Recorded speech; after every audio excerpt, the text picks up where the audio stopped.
everyone, welcome back to my channel. My name is Brittany Bundles, and today's video is going to be about business. Specifically, I want to talk about some of the ideas that you may have regarding how business works versus how it's actually going for you.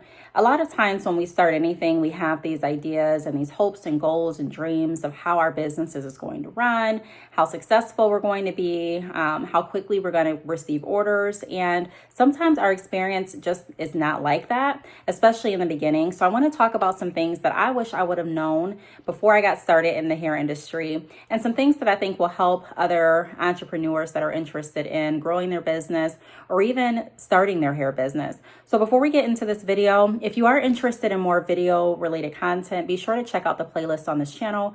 Also, be sure to check out my Patreon. On Patreon, we have a lot of things going on. I just revamped it. So there's a book club if you're interested in joining that. I do behind the scenes entrepreneurial content. So be sure to go over there and check out some things that I have on Patreon. And it's going to be growing as time goes on. If you've been subscribed to my Patreon in the past, I appreciate you. I really appreciate you. Thank you so much. I thank you all for all your support. And like I said, some cool things are going to be coming on Patreon. So don't count that out. Be sure to go ahead and subscribe. I do have a 7-day free trial to my main platform. So without further ado, we're going to get right into the video. Give the video a big thumbs up, please. Leave a comment and subscribe. So the first thing that I want to talk about is the fact that I wish that opening a hair business online or in person, brick and mortar, it's not just about selling hair. It's actually about selling yourself. It's about selling the brand, and it's about building relationships. The reason that I say this is because when I initially got into the hair business, before I even had my website up, I just had the idea, the concept, the goal, the hope, the fuel behind the inspiration that allowed me to go ahead and get started with the business. But I just thought, hey, if I find some good hair and I put it on a website, I'm going to pretty much sell this hair. I was really thinking with the mentality that the hair is going to sell itself. And I made a video about products selling themselves a couple weeks back. So if you're interested in knowing, more about that topic, be sure to leave a comment down below and I'll link the video for you. But I was just really assuming that I didn't have to be as present with my business as I was. What I mean by that is I'm someone who doesn't naturally talk to a lot of people. It may seem strange. You may be like, what? I do public speaking events. I do mentoring. I do consultations. But I've had the same small group of friends since I was in school. I'm only talkative to people that I know, if that makes sense. That's how I was. And so creating my business, it helped me grow in more areas, more than just one area. And one of the aspects that it helped me grow in was my communication, just learning to step outside of my shell and actually build relationships. The difference between a customer versus a client is a client's going to continue to work with you. They're going to continue to come back. They built a relationship and a bond with you. Maybe they like the way that you all converse when they're getting their hair done in your salon, for example. Maybe they like the fact that every time they place an order, you automatically know what they're going to order because they've ordered so many times. Maybe you know already what type of look they're going for versus going to someone else and having to explain it. Similar to if you go get your nails done. I'll go to the same shop constantly because I like the fact that the nail tech knows me. She knows what I like. She knows what I don't like. She, I feel comfortable with her freestyling, freehanding. I know what she does. And so it's just that relationship portion that really helps build a business. And I really didn't understand that full concept. Even when posting on Facebook, posting on social media, it's good to show different sides of you, but you also have to find that balance where you're staying professional to the sense that people want to continue working with you. So the bottom line is the relationship matters. And what I had to do was start being more relational and less transactional with my customers and clients. And like I said before, that you have to find that thin line between sharing and being transparent versus keeping that professional image. I learned very quick on that people that how can I say this? Likes, interaction, views, all of that doesn't necessarily convert into customers. And I made a video on that too recently, if you'd like to see that. But you can have people that are going on your page, getting in your lives, liking all the pictures and still not purchasing anything. So in order to continue those purchases and actually have customers, you want to set yourself apart and remain professional. People are looking for that a lot of times when they're looking to spend their money. To laugh with someone, cool. They'll laugh with anyone. To watch somebody and be entertained, cool. Anyone can entertain them. But when it comes to actually buying, just like myself, I want to make sure that I'm buying with someone that is reputable, with someone that I know I'm going to get what I actually paid for. Okay. So I did spend some time going over different formulas and ways on how to become more relational and how to build that relationship, that rapport. And a lot of it came from just asking questions. And I had to figure out a way, like, how can I ask questions? How can I be present even if, my visitors are coming from online? It's a little bit different when I had my salon and I could actually start conversation in the salon. But when you're working online, you want to make sure that you're still being present. So some ways that I did that was putting a chat option on my website. That way I can be there if anyone has any questions, or I can also pop in if I see anyone on my website and something in the chat. I could say, welcome to BadChickHair. Thank you for shopping. Looks like you're looking at our hair textures. What texture are you most interested in, or what style are you going for? Just things like that to keep the conversation going. Also following up on abandoned carts. Again, with that same open conversational tone, thanking them for coming to the website and asking what I can do to assist them with their purchase. Same thing with comments under my videos, different marketing measures. So if I'm on TikTok, I'm making sure that I'm responding back to comments. YouTube, Facebook, same type of thing. DMs, if I'm seeing someone interested in maybe a certain style or hair extensions, I'm maybe I may pop in their DM and ask if I can assist and let them know what I'm offering. So just being more relational and starting those conversations is really going to help set you apart and bring more consistent business to you. I wish I would have known that from the beginning. The next thing that I want to go over is vendors. Vendors can make or break your business. I'm just going to say it like it is, because they can. You may be thinking that, hey, I have great customer service, so people are going to continue to work with me. Having great customer service is just one portion of your entire business foundation. You want to make sure that you are also providing quality products, and that can take some time. It can take money. That's the whole purpose of me creating dropship. One of the purposes behind me creating drop shipping options for people interested in starting their hair business, and wholesale options, because I wanted to be able to provide an easier option for people to get started with their hair business. When I was starting my hair business, I was spending so much money, so much time trying to find the right vendors. And I'm not regretful of that. But if I would have known a company that I could have gone to, that I trusted, that had good quality extensions, I would have bypassed all of the other vendors that I had to try and went with them. That would have saved me money and time, and I could have got started a lot sooner. So working with the wrong vendors, getting vendors just because they're cheap, getting vendors or working with vendors because they send you a good batch of hair, but you're not following up to make sure that this is their consistent quality. Because sometimes people will send you out their best hair just to get you started with them, and then continuing on, you may not get the best quality. People make mistakes, companies make mistakes. However, there are some companies that are they're not ethical, and they will send you out bad batches of hair. I've gotten hair before when I was in my testing phase that was just, I would never sell it. I literally threw it away. I wouldn't even wear it myself, and I wouldn't give it to anyone else to wear either, not even for free.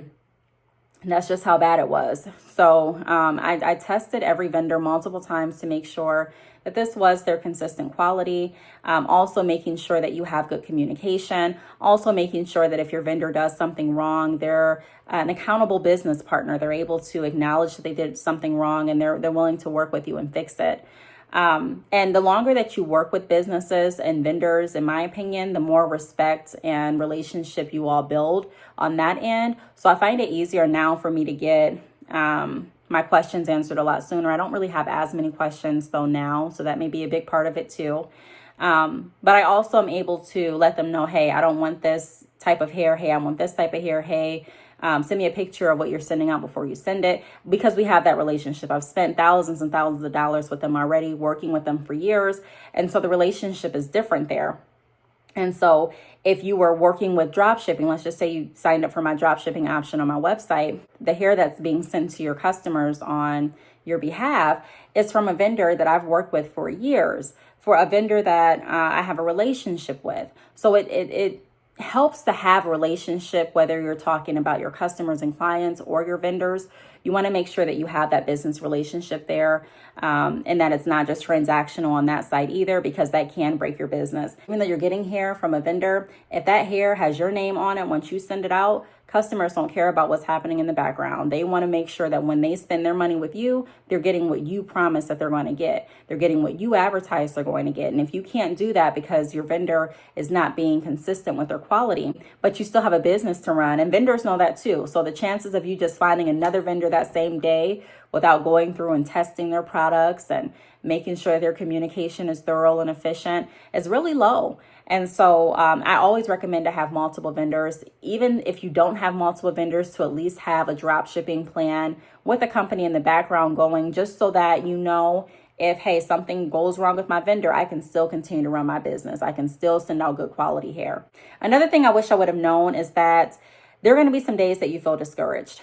Like in the beginning of the video, when I was talking about that motivation and that fueling fire that I had that encouraged me to start my business, you may not always feel that. I used to feel so tapped out some days. Some days I still feel tapped out a little bit with my hair. Some days a little bit, sometimes some days it's a lot. It just depends on what's going on that day. Especially when I was running my salon too, there would be days where I'm like, I don't feel like going in. It's just a lot. Running a business, no matter what industry you're in, it could be a lot. And I'm speaking from experience of not just selling hair, not just owning and operating a salon, but also the other business ventures that I do. I talk about real estate very frequently. If you're interested in real estate, or if you're a serial entrepreneur, follow me on my real estate channel at Real Estate Brittany, because I do a lot of real estate content over there, just like vlogs and things like that. But nevertheless, you know, just working in business, period, it can be draining sometimes. Some days you can feel discouraged because you may have projected that you're going to make X amount of dollars and you only made X amount of dollars. Some days you may have anticipated your sale to go great, and it may not have. Some days you may have expected your marketing videos to go viral and they didn't. Some days you just may feel discouraged just because you're like, hey, I've tried all of these other ideas. I don't really have any more ideas to try, and I'm not getting the results that I thought I would get, or that I think I deserve to get.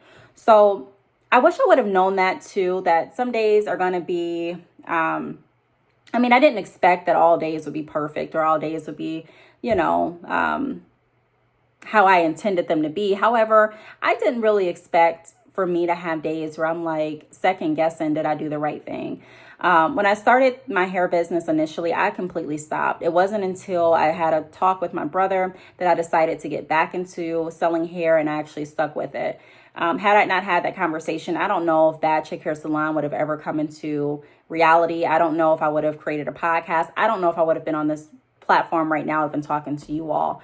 So it just, it could feel discouraging. A lot of people, I don't think, focus enough on the other side of business, because, we really want to focus on what's going well, and that's great. But just to be transparent, there are going to be some days where things don't go great, where you're going to do more problem solving than you are going to do with the order processing. So those are just some things that you have to keep in mind, and then also plan for that. Like, what do you do to get yourself remotivated? What do you do to keep yourself from burning out? What do you do to keep inspiration flowing? How do you make sure that you're constantly in a state where you're able to work with other people? Because like I said, relationships, that's a huge portion of your business. So you want to make sure that you're relational. You want to make sure that you show up. How do you show up for yourself when you don't feel like it? How are you there for others as well as yourself? How do you handle not having support? Just different things like that I think a lot of people don't really think about, because we're so excited to start our business. And then once we get in it, we're like, wow, this is a little bit different than I anticipated. But it's definitely worth it, because I'm still here. There's a lot of entrepreneurs that are still doing it. So there is value in being an entrepreneur. There are some days that you feel discouraged. Another thing that I wanted to touch on is content is your currency. So the more you post, the more you're working for your business. Like even right now, when I post a video, I am not only getting paid from AdSense, but I'm also getting exposure to my hair business. People are clicking on my links under my videos, whether I have 2 people clicking on it, 60, 100. People are still clicking on my videos or clicking on my link because they're seeing the video. And that's more traffic to my website. That's free advertising. There are some people that have been like, hey, I'm not going to get on YouTube anymore because I haven't gotten monetized.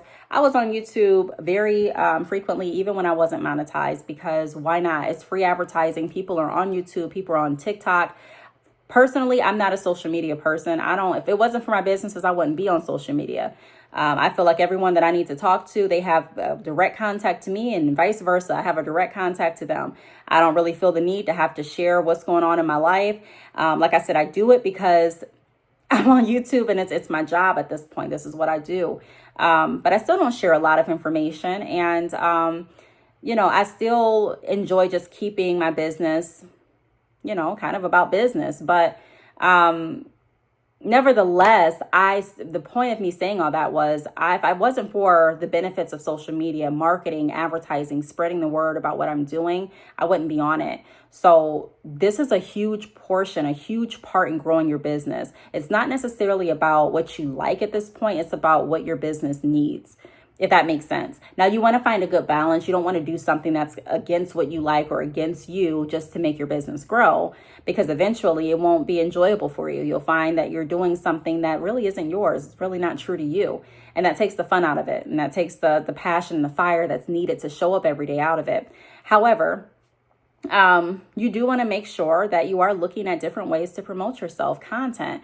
Make TikToks, get on YouTube, get on Facebook, get on as many platforms as you can, and spread the word about what you're offering. Whether you have 1 like, 2 likes, 5 likes or more, you're still sharing with people what you're doing, what you're offering. And more than likely, someone's going to remember that you have this product or this service, and they may just reach out to you. So for nothing else, whether you're monetized or not, show up for your business, especially if you're wanting others to show up for you.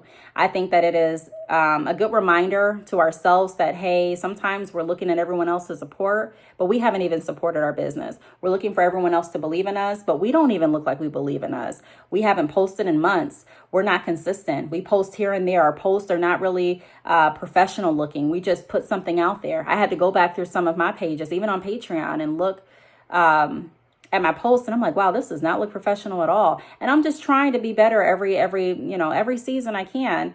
What can I do to make my page look a little bit more professional? What can I do to bring more value? What can I do to spice up the content? What can I do to gravitate to more people? What can I do to reach further to my audience? Just different things like that. So create content. Content is your currency. Even when you feel like you're not working, if you're creating the right content, you're working even in your sleep. You can get paid even while you're sleeping.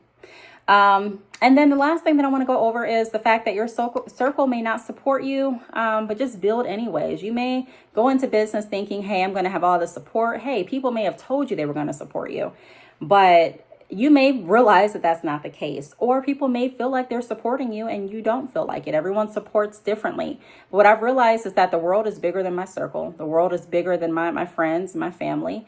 And so the majority of my customers and clients are probably going to be from people that don't personally know me. So what does that mean? That means that I want to reach as many people as I can in my niche audience. That means that I want to build relationships with them. And I'm hoping that they refer. They tell a friend to tell a friend. I'm hoping that they continue to do business with me. I get my repeat business, and I'm hoping that I continue to meet new people so I can continue bringing people through the door and repeating that cycle. So even if no one's supporting you, support yourself. Show up for yourself first. Be consistent for yourself. Even if it feels like, hey, what am I doing this for? I've been doing this for years and I'm still not getting what I think I should be getting. It's not time to quit. It may be time to revisit some of your action steps. It may be time to pivot your plan. It may be time to add another entity to your business or to what you're doing. I was just speaking with one of my friends the other day, and I was explaining one of the reasons that I'm okay with waiting for certain deposits. For example, real estate. When you're in real estate and you are listing a home, the home may not sell the next day. Depends on the kind of market you're in. Depends on the price point that you have the home priced at. Depends on a lot of different factors. What I've learned in a lot of different business entities is it takes patience. It takes patience, marketing, and strategy. And not everything is going to come like that. And so when you're a serial entrepreneur, which I enjoy doing because it's so interesting. However, just being able to know that during seasons, it depends, your business is going to have some factors in it that are uncontrollable, such as the economy, such as, I know, like when we had COVID, I couldn't get all of the products I needed sent to me from my vendor. But you find ways to overcome those problems. You find different ways to generate more income for your business, and you find ways to stay afloat. And so I just want to share with you all encouragement that sometimes, you're planting seeds. You're planting seeds and you're waiting for those seeds to sprout. May not be immediate. However, you know that you have the seed in the ground and you know that eventually it's going to come up. But while that's working on itself, while that's growing, you can still work on yourself. There's so many things that you can do to empower yourself to be the best entrepreneur that you can be and to continue to grow your business as efficiently as you can. So I really hope that this video helped. I don't know what I'm going to title it yet still, but be sure to share it with a friend if you can. I would really appreciate it. And I will talk to you all in the next video. Bye.